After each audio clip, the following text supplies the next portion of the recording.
Po yung aming wood stove. Titingnan po ng husband ko kung may butas kasi meron pong leak.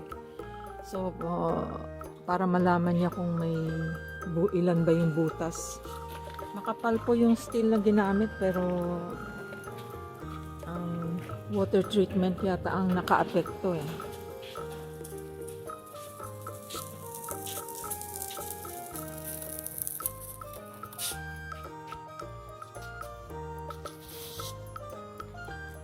Are you gonna make holes over there? Well, right now I gotta go down and do a few chores, but I'm gonna cut a hole right down here.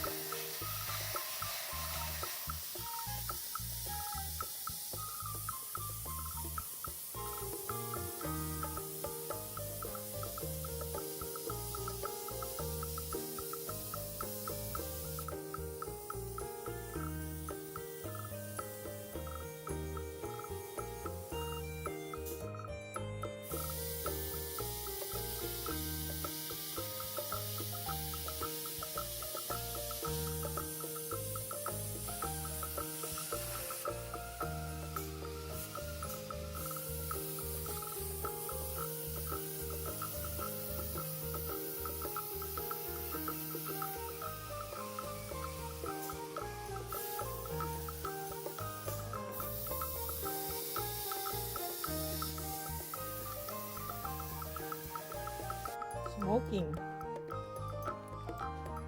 So that's the firebox there.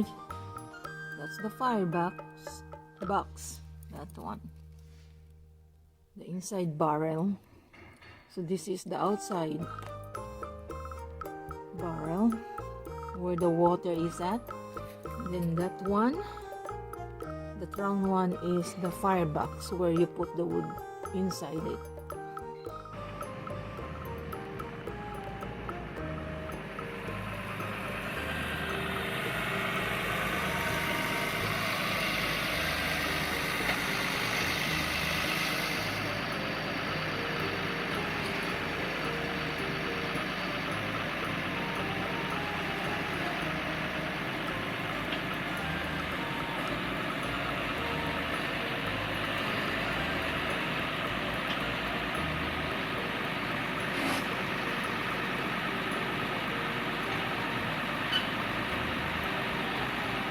Backward.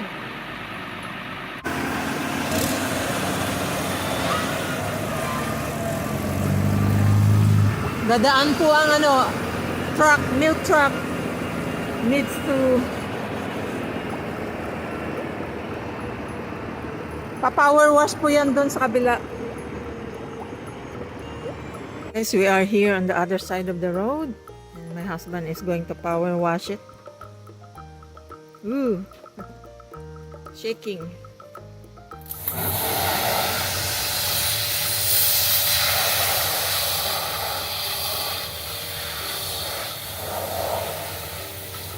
Lots of, are those rust? Rust? Whoa.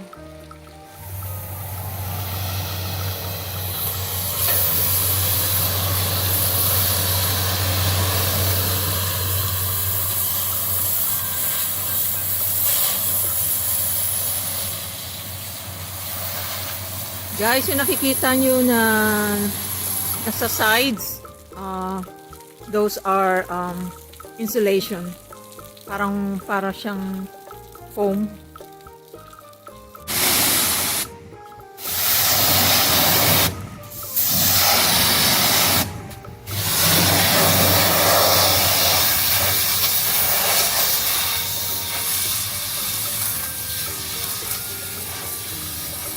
Silipin po natin.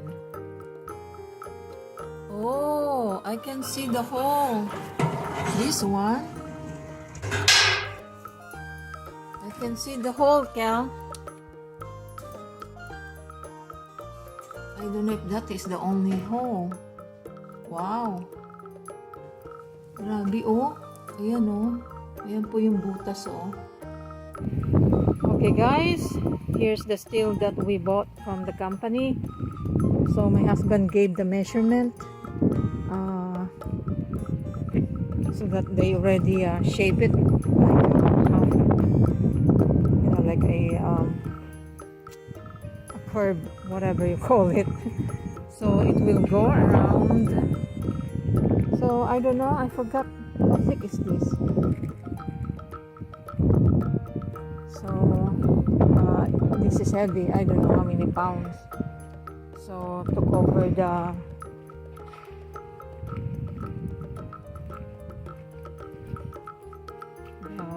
what you call that, around here, the hole. So that's the where the water, so this is, so it will be up to here, I guess. Going on goes to the other side of the firebox, so that will be the water here, and then this is the firebox where we put the firewoods. Here's the front. Okay, so this is the front, guys. This is the door. So it hits the water.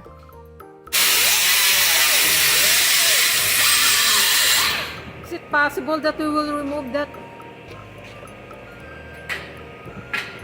Because the spark goes to that insulated the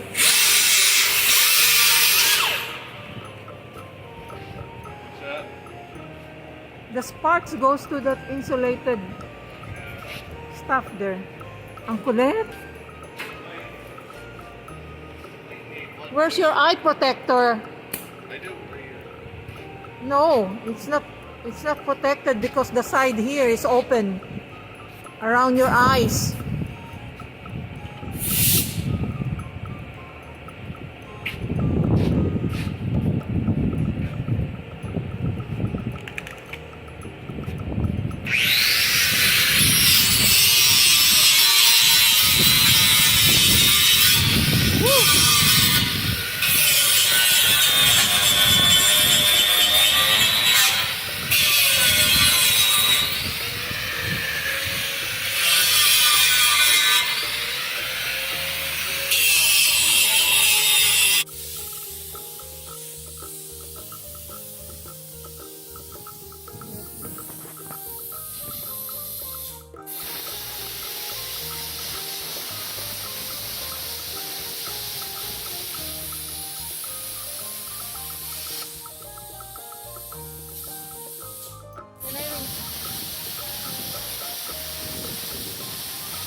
Whoops, swaying.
Yeah, it's not level.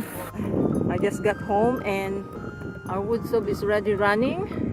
So I'm done putting the filter and I turn on the thermostat and set it in 68 degrees Fahrenheit. So it's smoking and I did not look at the back yet. So I left the house and he started finishing what he needs to do here. So he put new hot water and cold water. The red is hot, the blue is cold. So he changed that. That's a new one. I think that's a new one. So of course the tape. So here, so he changed that one too. This is a new one, and this is insulated stuff here for insulation. And that's real. That's the real color when he bought it, like a brown. So and then he attached this again. So this is the back. This one is full of inside, so he already removed that. It's full of what you call this, ash and stuff.